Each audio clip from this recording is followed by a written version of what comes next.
And sometimes, as St. Paul pointed out, commandments are given not in the expectation that they will be obeyed, but in the expectation that they will reveal something to those who hear them.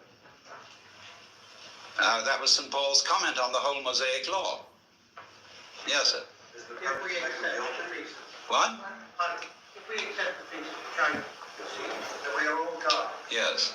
What of the hereafter? Number 12. Is there a heaven? Is there a purgatory? Is there a hell?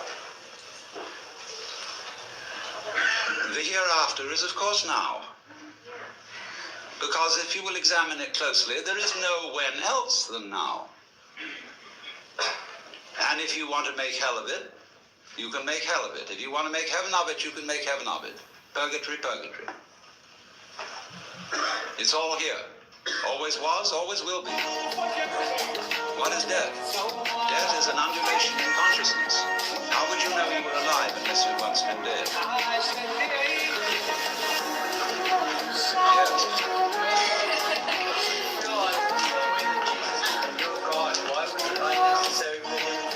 Please don't scroll. I'm just trying. It wasn't unnecessary for him to have material possessions. They said of St. John the Baptist that he was an ascetic, but of Jesus, this man consorts with gluttoners and wine-bibbers and comes eating and drinking. And when the Lady Mary poured precious ointment on his feet and anointed him, they said the same thing that the members of the vestry say to the minister today. Why this great expense? Couldn't it all have been sold for much money and given to the poor? But it's a problem. It is a problem, sure. But you see, in many ways, when you get down to these very deep ethical problems, where there sure is no easy decision one way or the other, you must look at the problem from the point of view of an artist. Which way of doing this is in some sense greater? It may be better to go off with a bang than with a whimper. Let me see. Are you God all the time? I mean, consciousness all the time. There is no time, my dear. It's always now. During every event in space-time. At every precise moment in consciousness, are you yes, if you put it that way, of course. You are consciously God as an experiencing unit on this plane of experience. Wait a moment, consciously, not necessarily, because that would spoil the fun. That's what I'm asking. If you press button surprise, you'll press the button so that you forget who you are. Right, so that you don't always know the answers to a given problem. Yes, that's perfectly true. This is called, in the Bible, kenosis. In St. Paul's epistle to the Philippians, he says, "Let this mind be in you, which was also in Christ Jesus, who, being in the form of God, thought not equality with God a thing to be grasped, but humbled himself, and made himself of no reputation, and was found in fashion as a man, and became obedient to death." And so you get from this the kenotic theory of creation, held by some of the Greek fathers, that the creation of the universe is the self-emptying or self-forgetting of the Godhead. Yes, I think it's your turn now. How does your concept of creation evil, so that man could see how good is different from the old stories of a man beating his head against the wall so he could feel how good it is and stuff? It's really rather like it. Because the universe is fundamentally a system which creeps up on itself and then says, "Boo." And then it laughs at itself for jumping.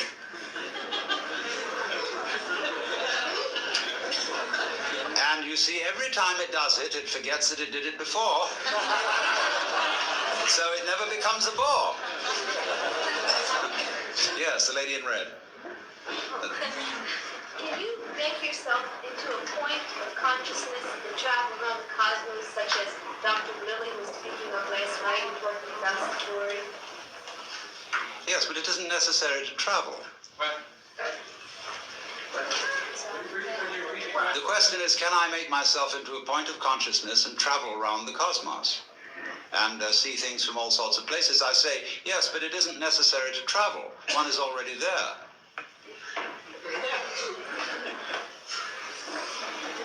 In other words, I'm using your eyes where you are, like you're using mine. Just in the same way, my head is not my feet. It uses my feet. The head is very different from the feet. You couldn't possibly say the head and the feet are the same, but they are one organism. They each have a soul. Two. What do you do about boredom? What do I do about boredom? Press button surprise. Oh, it's always there. Yes, always. Yes, the lady in purple here. You talk about boredom. It seems to me, at least in my own case, and maybe many people, that one of the biggest problems in life is being forced to earn a living at something which is not what I would rather be doing. And I often wonder, is the answer to move somewhere and live on less money and do the things that I would like to do, or must I resign myself, as many people have, to do the thing that gets me the bread, and then in my spare time somehow try to make up for the many days and weeks and years of this kind of half living? What is the answer? Well, there are two sort of answers, one of which you've already indicated, which is to do with less and do what you want. Should be more. Which, But if everyone did that, you know, those things, many of the things that we sort of accepted as part of life wouldn't get done. I think the objection, if everyone did that, is rather like asking what would happen if everybody wanted to catch the 4 o'clock train from Grand Central to Westport. Or if all the molecules of air in this room were suddenly to congregate over in that corner. There is a bare chance that it might happen, but very low.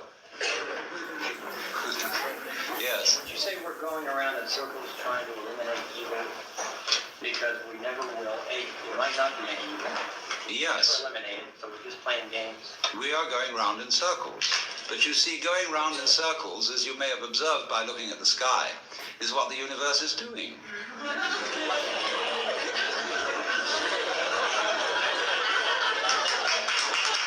You see, before,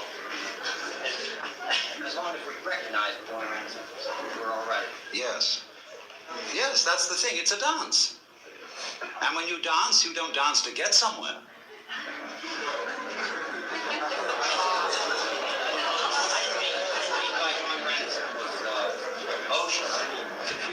Yes, all right, but you turn, when you wake up, you turn the confusion into a dance. And so I go back to your question. What is the alternative to clearing out of the job you're doing? And to say doing with less but having more fun? Well, there are ways of making almost any activity into a dance. Supposing you had to drive a bus in New York, which is a very harrowing job in the ordinary way, you must not take seriously anything about it. This is the first rule. That it doesn't matter a damn if you don't get there on time, but it would be fun to go as fast as is consistent with safety. And therefore, you swing that bus, and you play things with the horn. You take the whole thing lightly, as if it is not serious. Because this is the nature, say, in ritual, when you have a procession. Now, people who don't understand religion don't know how to make the right kind of processions. There are those who go in military march, and they don't understand it because their objective is to get there. There are those who dawdle like ducks, and they don't understand because they are trying to be dignified. On the other hand, there are those who walk as if they had already arrived. And this is the way kings walk.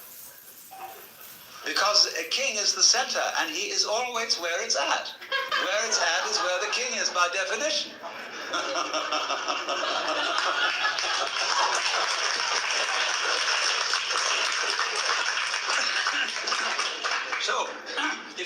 in this way. Even, people who are practicing meditation take up monotonous things for fun. And meditation is supposed to be fun. I hope John Lilly told you that this morning. Where you say you're going to do Om Mani Padme Hum. Om Mani Padme Hum, Om Mani Padme Hum, Om Mani Padme Hum. You know, you can really have a gas doing that. And so that anything monotonous can be treated in the same way. This is the way, one of the ways of overcoming boredom. Because boredom's the great problem for energy. See, energy is always on the go. Yes, sir. Yes, the gentleman in the white shirt here. Does quality be called mythic sometimes by people who are like the idea of your existence? Mythic? No. Mythic is a great word. The question is, does it bother me to be called mythic? No. Myth is very powerful. Myth is fun. Myth is stories told to children. Everybody loves them. Yes, sir. What? Is God omniscient? Well, it depends what you mean by the word.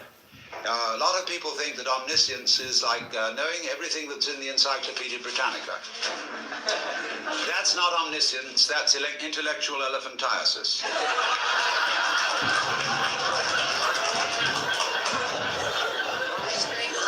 Now, you see, let me explain this question, because it's always important, and when anybody announces that he or she is God, people say at once, well, will you tell us in millimeters the height of Mont Blanc? When I say, look it up in the encyclopedia, it's there. The thing is this. What we ordinarily call knowledge is the translation of life into words. And that is a very cumbersome process, because if we had to translate the process into words every time we took a breath, we'd never get around to it. It takes so long to describe and think through the whole physiology of breath. Therefore, we do it without thinking about it. And I find that I'm shining the stars in just the same way. I mean, if you want it in words, it's going to take us a long time to get through them, because words are strung out in a line. Then I sense that eternally we are, and we are all gods. How come as a god, it's said that we are all gods, and therefore I am a god? How come I find such difficulty in recognizing, understanding, or finding peace and tranquility within myself? How do you, if you are God, how do you find such difficulty in finding peace and tranquility in yourself? That's because you're looking for it away from the place in which you are. You are seeking it apart from the experience which you have at this moment. And you are regarding that experience and saying, that's pretty lousy, I'd like something better than that. But the trouble with that is that it splits you in two pieces. And once you're split in two pieces, you're lost. Because you made a difference between the experience you are now having on the one hand and yourself who is having it on the other.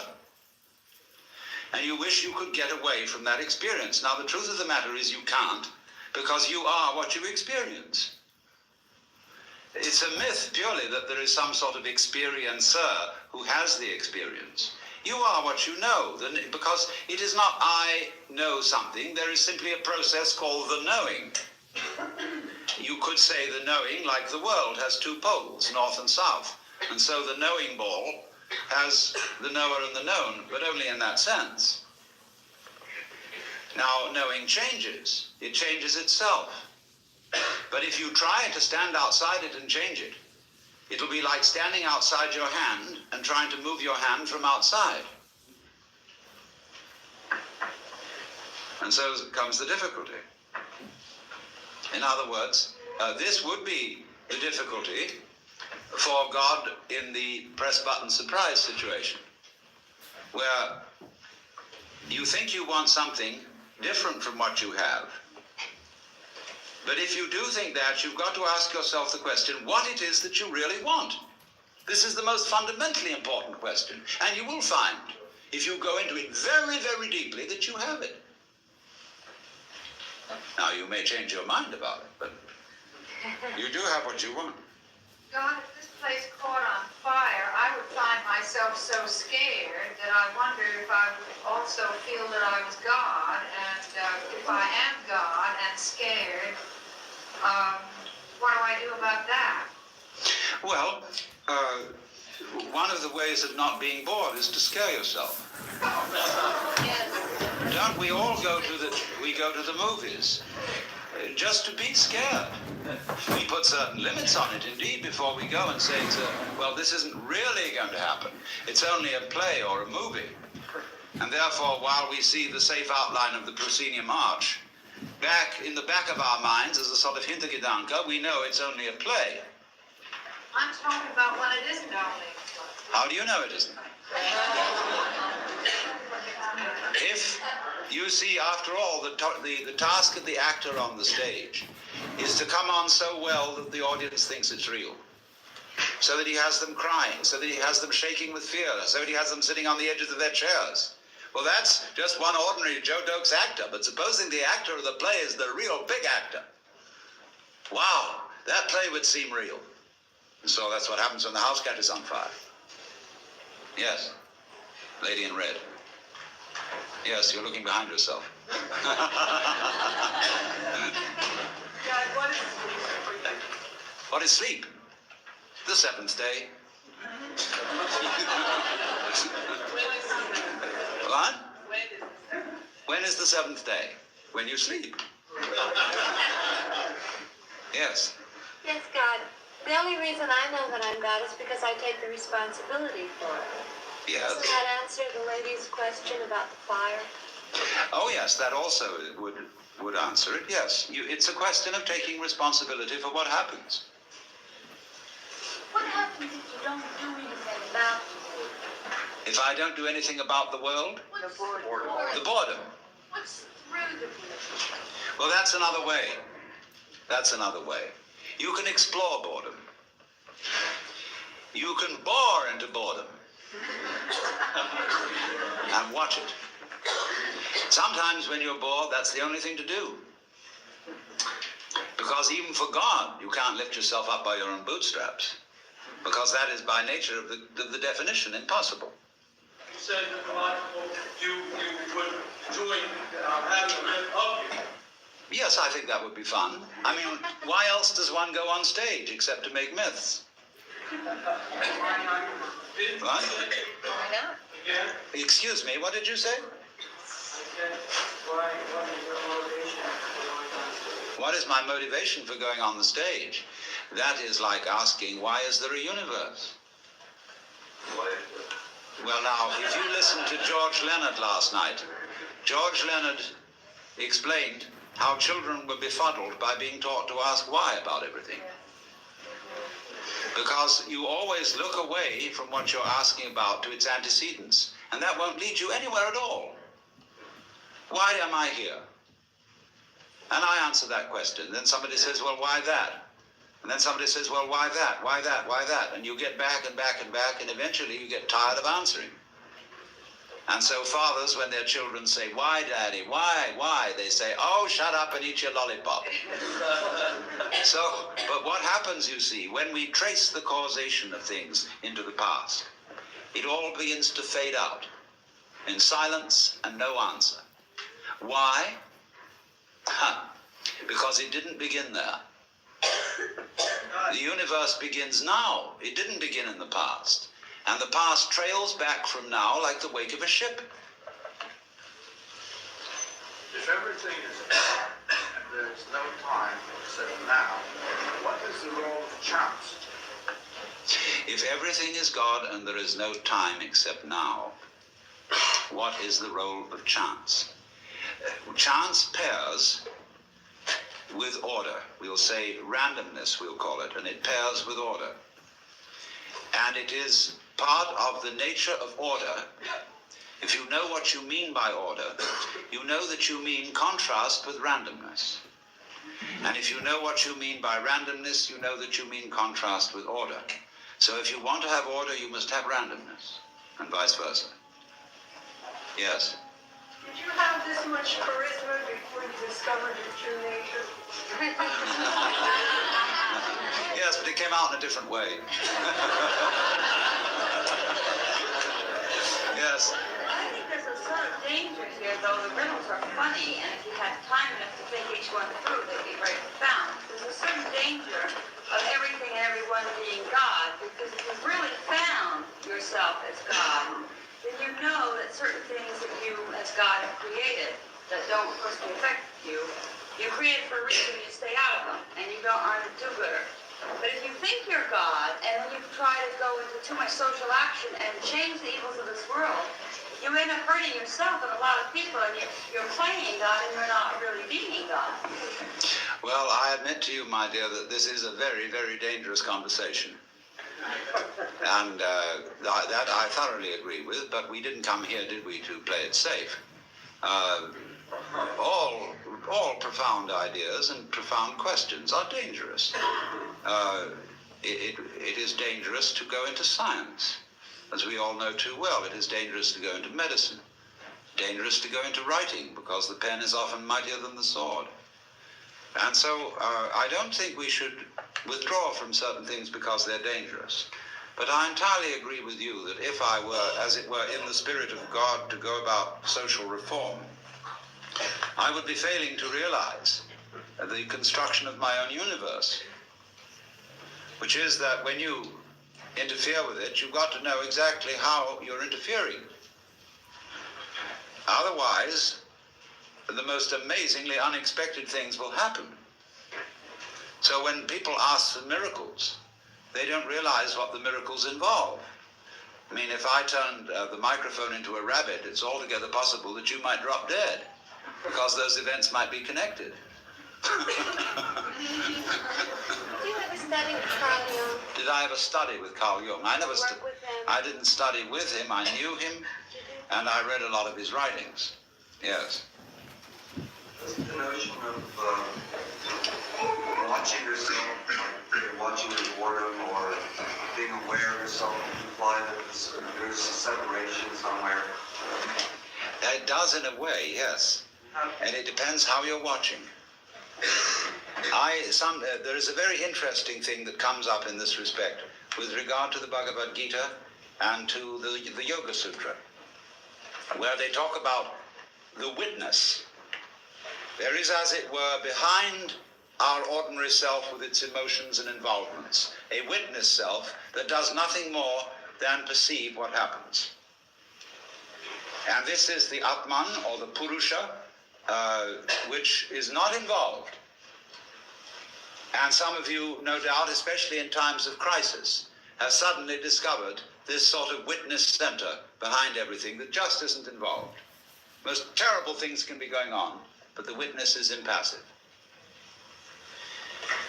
Now, when we go into these states, we've got to be very careful of our descriptive language, because the descriptive language makes the witness seem something apart from what is happening in such a way that if we want to become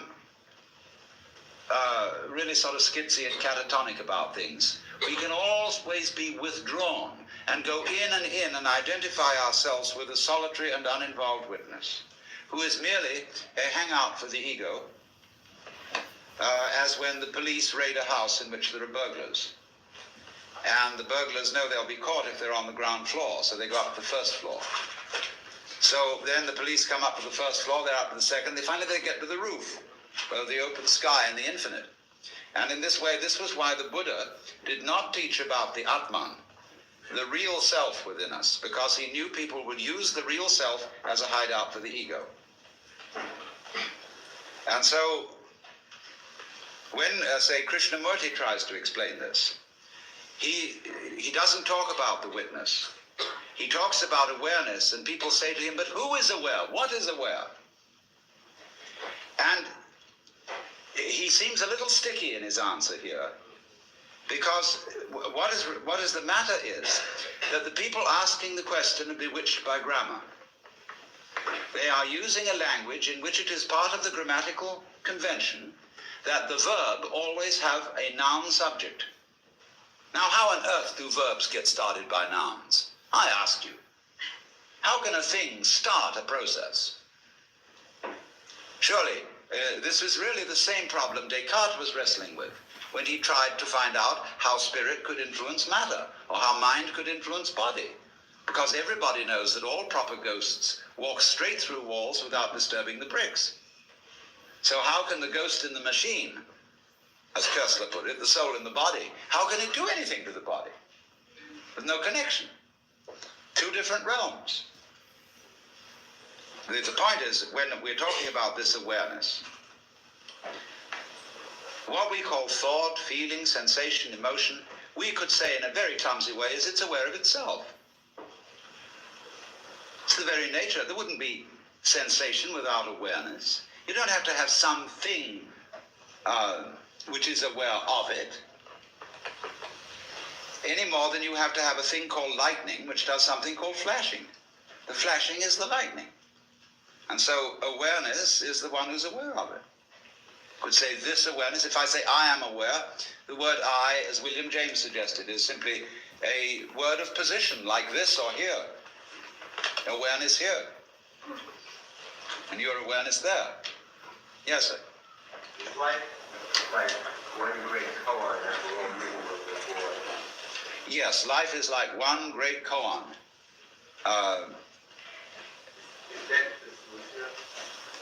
No, death is not the solution. It has no solution. Otherwise, it wouldn't happen. You see, the thing is like this. This is what is hard for Westerners especially to understand. I said, if you understand the yang and the yin, you don't need to ask any further questions. And all you I Ching buffs ought to know this by now. What is not a component of Western common sense is that nothing is something. Now that may sound a little contradictory, but I think I can explain it. We treat nothingness as if it were ineffective, as if it wasn't really important at all. And yet, when we look out at the night and we see all these stars in space, try and imagine what the heavens would look like if there weren't any space. Then obviously there wouldn't be any stars. I mean, you could think that they would all be jammed together in a lump. There are various objections to that. How would you see the edge of the lump and know it was a lump without space around it? Furthermore, we know when we investigate the constitution of matter physically, that at the atomic level, there's more space in something than there is anything else. Most of it is empty, and which led a physicist at the Argonne lab at the University of Chicago, who had become a little nutty. He was so impressed with the emptiness of matter that he went around in the most enormous padded slippers in case he should fall through the floor.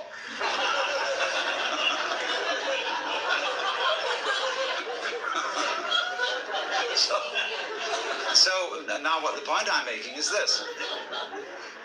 If space is essential to solid, it's perfectly obvious then that nothing is essential to something. If you can't have something without nothing, it means nothing is pretty powerful stuff. Because something comes out of it. Like that. It's a dogma of Western thought expressed in the Latin phrase, ex nihilo nihil fit. Out of nothing comes nothing. But that's not so. Out of nothing comes something. Now you would say, well, if something comes out of nothing, there must be some kind of mystery inside nothing. It must have a secret structure of some kind. I mean, there must be sort of electrical goings on. This is the trouble they have about cosmology. How could this world generate? Could it just be out of free-floating hydrogen? No, it is a much simpler idea than that. It comes out of real, solid nothing. It's so simple. You've been listening to Alan Watts and On Being God, delivered in New York City in 1971.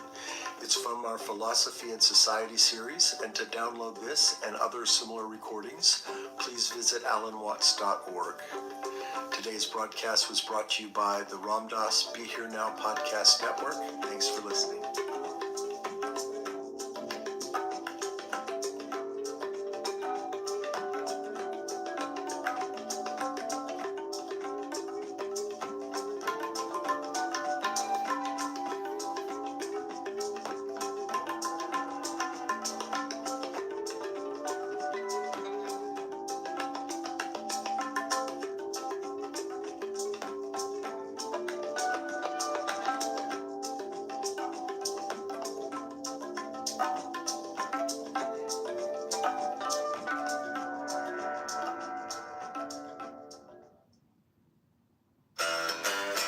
Firestone Complete Auto Care, we hold our service to the highest standards. That's why we have thousands of ASE certified technicians nationally. We're here to change your oil, but also check on everything else on your vehicle, bumper to bumper. That's what we're here for. Because by having great people, you get great work. Call today to book your next appointment. Helping our neighbors since 1926. Firestone Complete Auto Care. A Sweet Tarts rope, so sweet, you'll pucker. Sweet Tarts, dare to combine.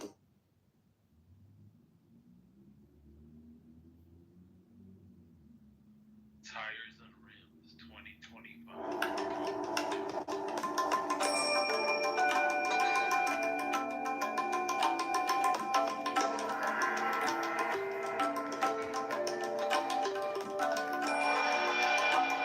Welcome to the Alan Watts Podcast. I'm your host, Mark Watts, and today we're going to listen to an amazing recording. It was made in 1966 at San Jose State at a talk on drugs, turning the head or turning on. And to put this in perspective, there was a lot going on at that time. The youth was in full revolt. There was a lot of civil unrest. And the use of mind-expanding substances, generally called psychedelics, was in broad use in the counterculture. It was quite a time. And my father was an early pioneer. A few years earlier, in the mid and late 50s, researchers had approached my father, Aldous Huxley, and a few others, asking them to try these substances to see what their reactions would be. I think they figured that a philosopher or an author would have a better ability to communicate and relay the experiences that people were having with these substances. So at first he tried mescaline with one doctor and got what he described as aesthetically pleasing results, but it was not the full-blown experience that he'd heard about. However, another researcher gave him LSD-25, and that produced what he later described as a religious experience.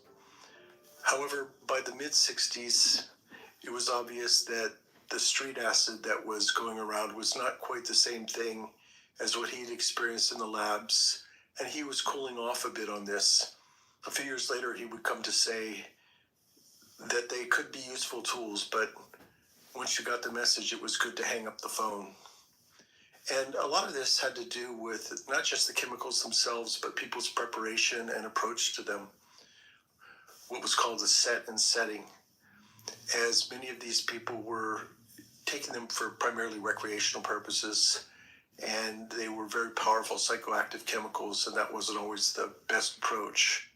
And so in this talk, he really gets into the whole concept of drugs and why we call such a wide variety of substances drugs. And it's a very interesting, revelatory talk with a bit of biographic content, but also a very valuable and wide-ranging social commentary on what was going on at the time. I think you'll enjoy this. It's Alan Watts in Drugs, Turning the Head or Turning On. I suppose that next to the question of racial disturbance, there is no more controversial problem about the domestic affairs of this country at the present time than drugs.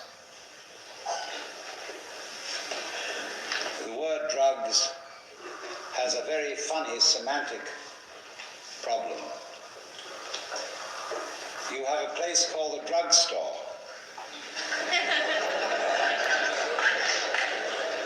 Which is perfectly inoffensive and a regular part of the scene of life in these United States. But at the same time, you have a word, drug, as when we say a person is drugged, which means that he is happy, but incompetent, under the influence of heavy medical sedation. We also have another word that should be drugged, I suppose, if we use it in that way, which is called drunk. Because the person even pleasantly inebriated with alcohol, is just as much drugged as a person might be under the influence of morphine. He is rendered insensitive and vaguely sleepy.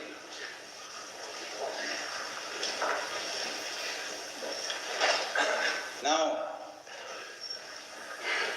I should explain how I came to be interested in the problem which has now become so controversial of the influence of chemicals on the human mind.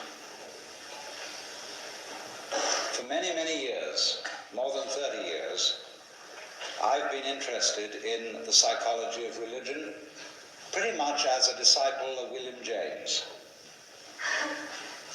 who was really the first outstanding psychologist of religion, tried to understand what is going on when people have religious experiences. And he concentrated finally and rather particularly on a certain class of religious experience. There are experiences of visions, which people have revelations. They see Jesus Christ, the Virgin Mary, Krishna, Buddha, or who have you. But these are, in a certain way, less interesting than the experiences in which the individual has a sudden transformation of his sense of being alive. These experiences occur sometimes quite spontaneously, to children, to adolescents, or to anyone at almost any time of life. Sometimes they occur as the result of or the apparent result of a discipline, as if you practiced yoga, Zen meditation, or Catholic contemplative prayer. And sometimes they occur as a result of certain ingestions of chemicals. The interesting type of this experience is when the individual is brought to realize that something that we'll have to describe from a number of different points of view. The experience itself is extremely simple. The only thing that is complicated is when we start to try to describe it in language. The experience itself, in its utmost simplicity, was once written down by somebody who took nitrous oxide and had a sense of total clarity about all the problems of life. And as he came to out of experience, he had his pencil poised over a sheet of paper to write down what was the real nitty-gritty about this. And he wrote it down. He really got the point. Then when he returned to normal consciousness, he looked at what he had written, and he saw that what he had written was everything in this universe is the smell of burnt almonds.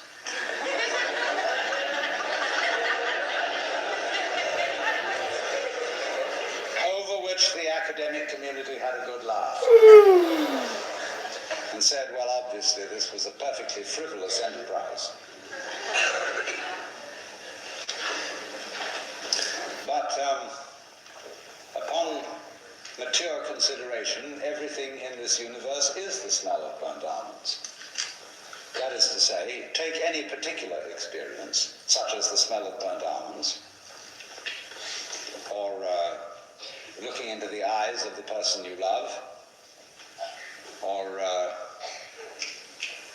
eating a steak, flying an airplane, lying on the beach in the sun, any experience. There is a way in which that experience implies everything else in the universe. The word implies is probably better than the word is.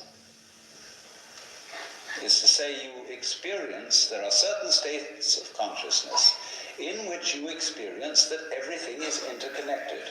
Everything goes with everything else. I knew a woman who got in an accident in an elevator. She hadn't taken any drugs. But in this accident, she was pinned with her leg caught in the mechanism, and she was there for half an hour before anybody could get to her rescue. She was having agonies. But she knew that she simply had to wait. There was nothing to do about it, so she completely accepted her situation. And she said that in that time she realized, as to put it in her own words, there is not a single grain of dust in this whole universe that is out of place. In other words, that peculiar, painful, unwanted situation was somehow made acceptable and all right because it fitted in to a harmonious arrangement which involved everything that was happening, that had happened, or that ever would happen. And whether you approve of this kind of experience or not, whether you think it's rational or not, it keeps happening spontaneously, through discipline, or as a consequence of chemical agencies to thousands of people. And it is, of course, one of the generating forces in the things we call the great religions of the world. Obviously, Jesus Christ had an experience of this kind, which brought him to the feeling that he, as a living organism, was an expression of what he called, in the language available to him, God the Father. I and the Father are one. He who has seen me has seen the Father. That was an absolutely unacceptable pronouncement to his contemporaries, and so he got crucified. We are, I hope, a more tolerant age, and we are, I think, really in need of experiencing the relationship of the individual to the physical world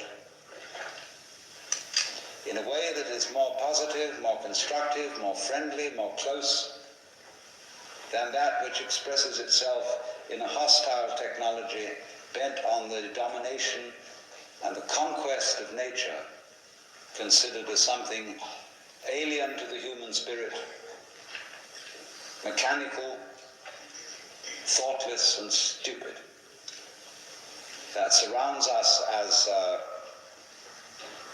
the mere featureless energy behind the galaxies. If indeed it were possible for many of us to have a sensation of not just merely belonging in this world, but being it, if we could feel that our separate individuality is a coming and going expression of what it is that is happening through all the cycles of time and generations of cosmoses, we'd be able to cool it a bit and not be so frantic in our pursuit of survival. It might be a very good thing. And that's simply giving an explanation of why I personally have been interested in exploring the psychology and the conditions of this kind of experience for so many years.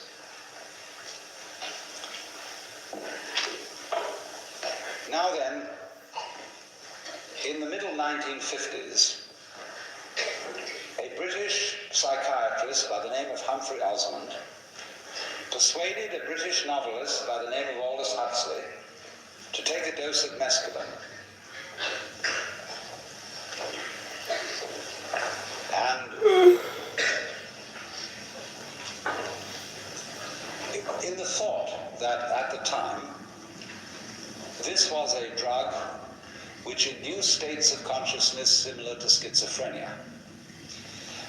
Humphrey Osmond realized that Aldous Huxley was a marvelous master of words, and therefore it might be a good idea to see if this experience were given to a man who could describe things in a wonderfully accurate and vivid way, we might learn something about what it does.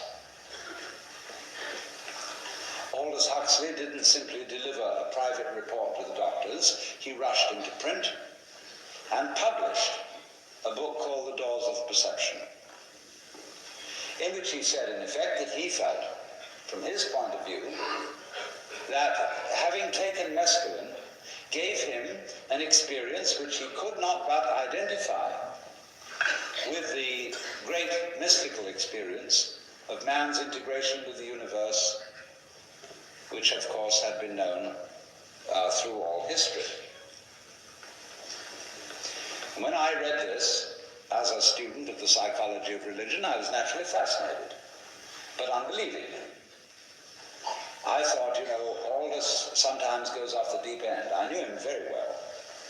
And I know he had a kind of enthusiasm for all kinds of novelty. He had foreseen in his novel Brave New World that there might be a way of drugging human beings into sort of perpetual contentment and happiness so that they would give no further trouble to each other. And of course everybody had put this down and said that would be the end of the human spirit. And so I felt maybe this is another of Aldous's weird things, and slightly dismissed it. But then the psychiatrists who had involved him in this finally got in touch with me, because they said, you're supposed to be an authority on the psychology of religion, and we'd like to know what you think about drug-induced mysticism. So I was foolish enough at the time to accept an invitation to stand in for Aldous Huxley at a meeting of the American Psychiatric Association in Los Angeles. He couldn't be present, and they asked me to talk about this in his place. I had not at that time experienced any of these drugs, and I simply gave a theoretical talk on the subject and said, if indeed they do produce something like the deepest religious experience, I would imagine that it would be like the sensation of swimming with water wings. That you are kept up by so-called artificial means. You get a notion of how it is to float, but as yet you haven't actually learned how to swim. And you know that magical moment because almost everybody in this room, I presume, knows how to swim. And you remember the magical moment when you suddenly found you could trust yourself to the water and keep afloat. And it was something a little bit beyond, a little bit different than being kept up by a life jacket or water wings. Well, in a way, I still preserve this point of view with regard to the relation of psychedelic chemicals to mysticism. But let me go on with the story of what actually happened. Somewhat later, one of the doctors who had been associated with Aldous Huxley said to me, will you actually try this out and give us your views on it? And it's very nice to be flattered as an authority. And also I was just plain curious. And I'm the sort of person who'll try anything once. And so I submitted to being dosed with 100 micrograms of lysergic acid diethylamide number 25, which maybe is not what you call acid. It's a very specific and particular chemical.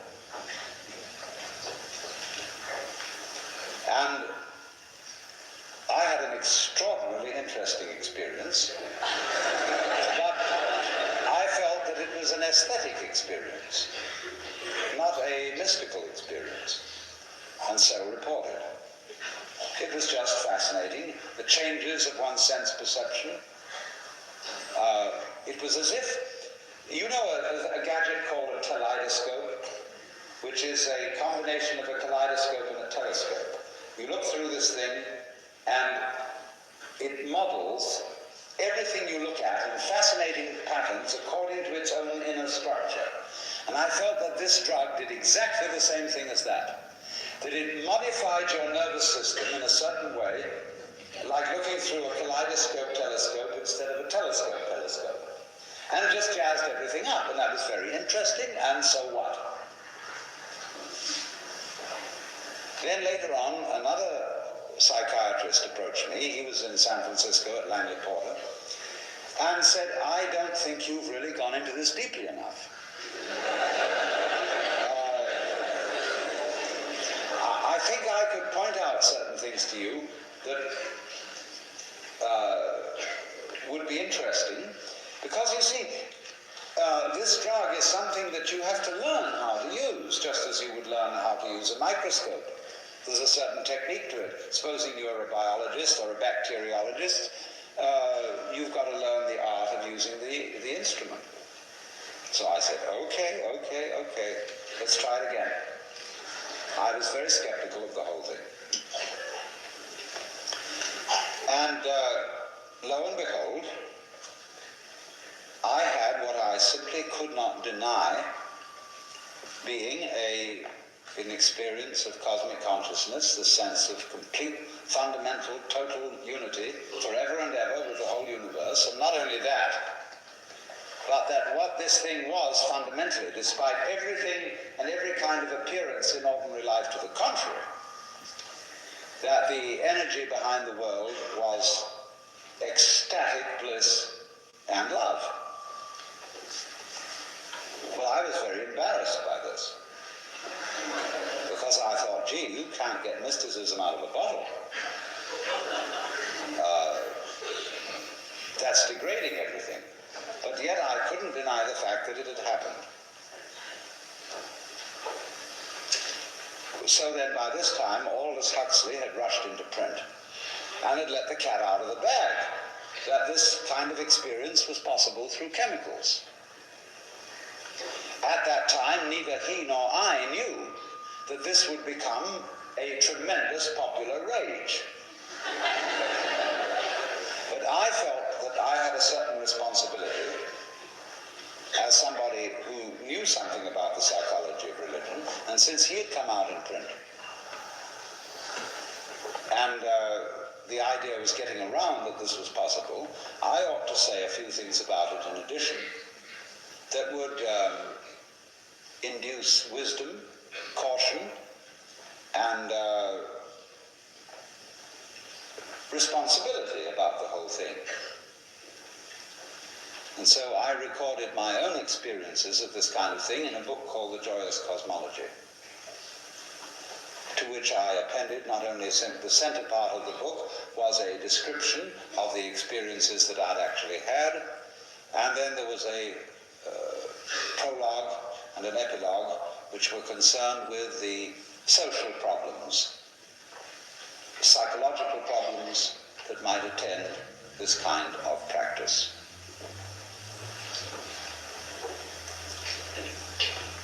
And of course, these are things that have assumed almost catastrophic dimensions. Suddenly, in other words, the whole world of young people caught on to this thing and said, let's turn on, let's have this experience. And then when Timothy Leary got in the act,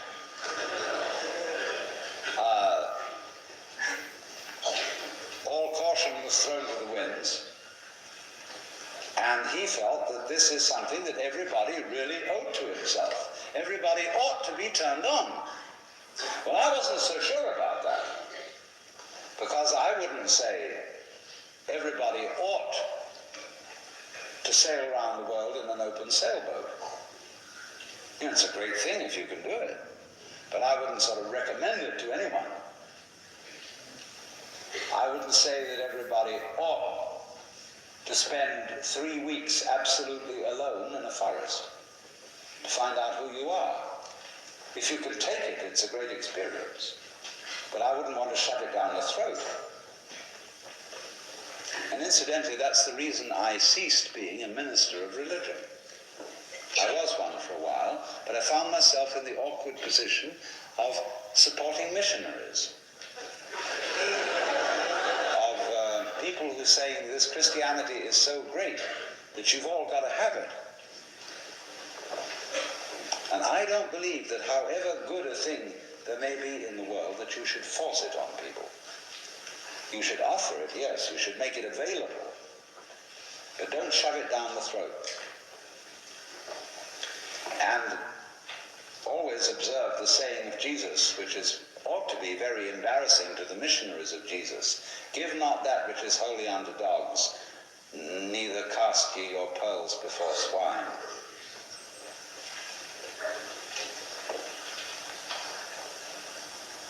So I don't want to define in advance who are swine and who are not, but I do think there is to be observed a very great caution in handing out anything good. After all, you don't serve oysters Rockefeller to your children because what they want is hot dogs or hamburgers and ice cream. You have to have a certain taste and a certain palate to appreciate things like that. And this is even more true when something you're going to do involves a certain element of danger. And we all saw right away that the use of psychedelic chemicals could be dangerous as well as illuminating. Why? For a very simple reason. That the mystical experience is something rather badly handled in Western culture. Because we're not used to it. It's not something which our standard brands of religion have done anything much about. They preach morals. They don't help people to find cosmic consciousness.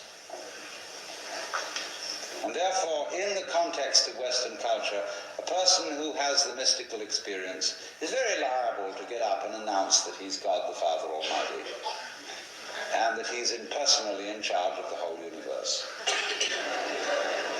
And that this is at the same time a terrible responsibility, so much so that a boy down in Los Angeles who took some black market LSD and had a very troublesome experience, turned himself into the police with a little note saying, "Please help me, signed Jehovah."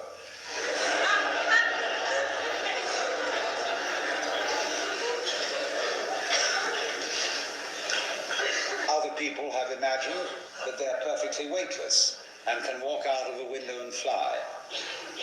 Other people have imagined that they understand everything completely, that they can predict the future and remember all the past, that they can understand the meaning of any foreign language spoken to them instantly, and all sorts of marvelous things like that. And this is because of their traditional idea of becoming God and being omniscient and omnipotent. And because they feel that very basic sense of being one with everything that's happening, they misinterpret this through the screen, through the conditioning of their Western Christian Jewish culture, to mean, I am personally in charge of everything that's going on. And therefore they get megalomania, delusions of grandeur, and all that kind of thing. And so an unsupervised experience with this kind of thing can sometimes be quite disastrous.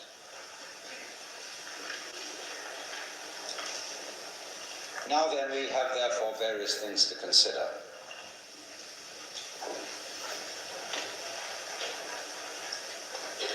Is the experience induced by such a chemical as LSD, mescaline, psilocybin, or the humble cannabis?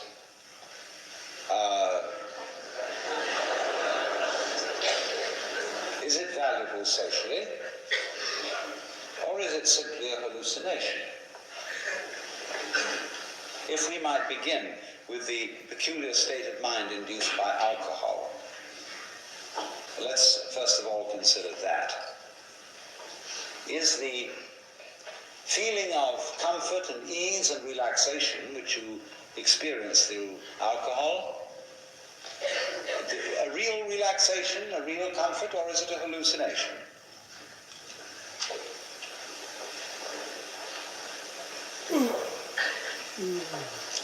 Well, we can say that alcohol does have a valuable service to mankind, to a certain extent.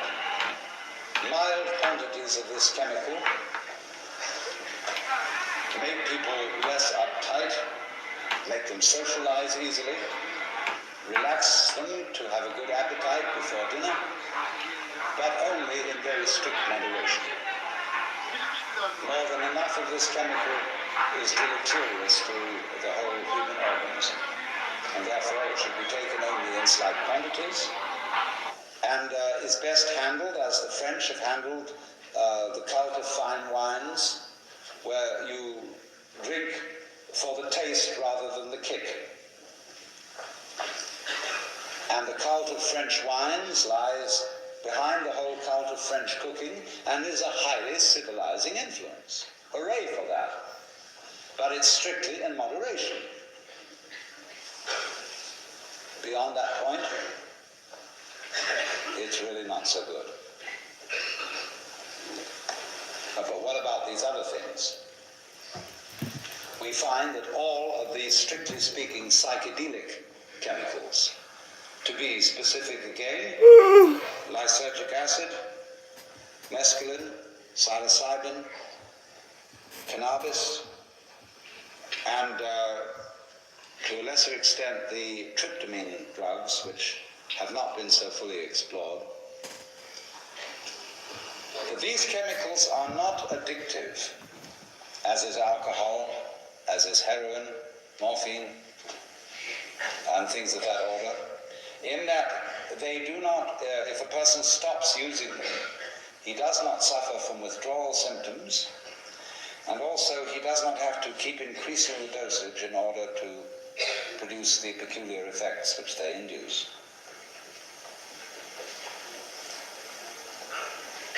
But the question remains, is the change of consciousness which they produce A, socially valuable, and B, anything which gives us a better view of reality, or is it just a hallucination?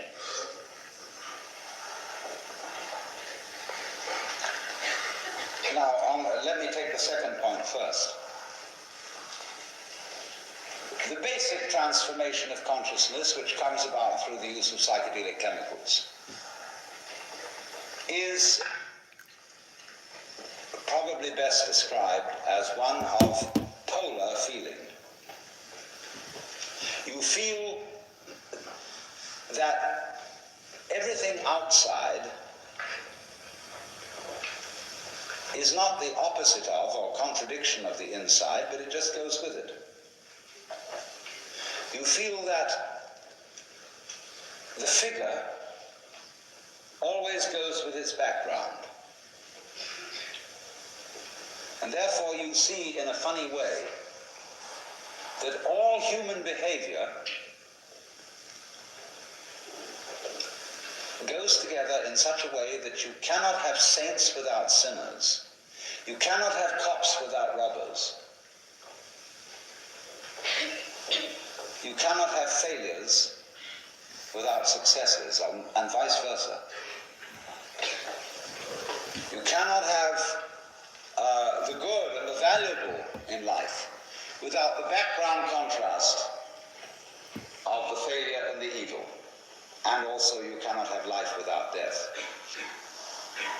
And that's a rather shocking realization, because you see, our culture is geared to the idealism of having the good without the evil, of using medicine to bring us to the point where we don't need to die so that we can have life without death,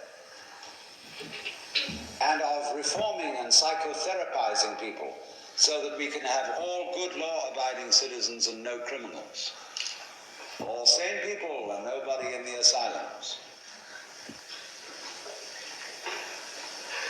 And yet, from another point of view, you can see that were there no sick people, there would be no incentive for the study of medicine. Were there no crazy people, there would be no incentive to the study of psychology, finding out about the human mind. And were there no wicked people, there would be no puzzle and thinking about the problems of ethics. So that you arrive sometimes at this funny point of view where you see that everybody, however bad, has an essential contribution to the totality of life. And you don't know quite what to do with that kind of insight. At one point you're inclined to say it's completely subversive, and yet from another point of view you say, but it isn't subversive, because it shows that everything is somehow in its proper place. But at any rate, that is a point of view which is very largely brought about by the use of these chemicals. And therefore you can very easily see why any kind of government would be uneasy about it.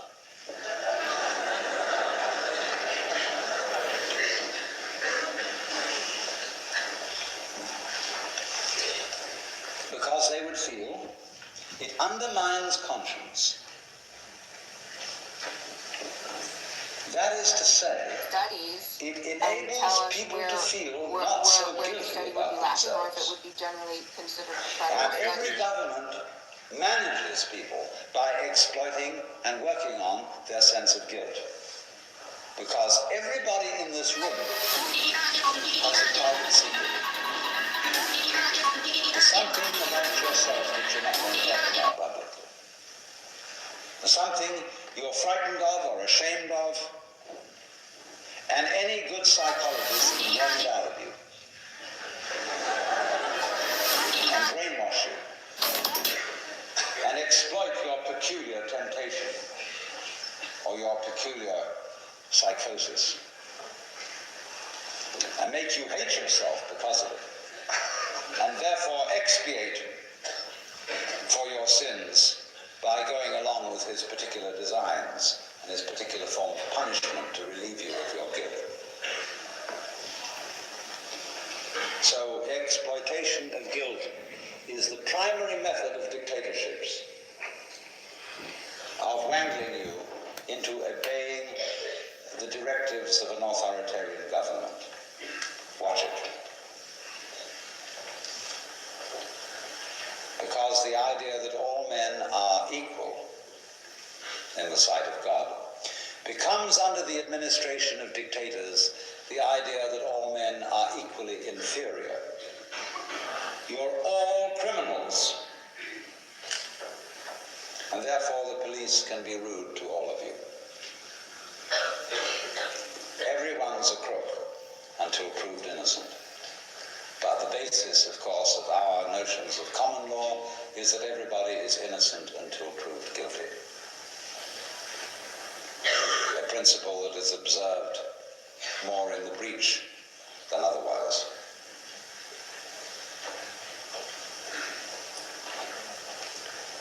So there is then a kind of a threat in this sort of experience.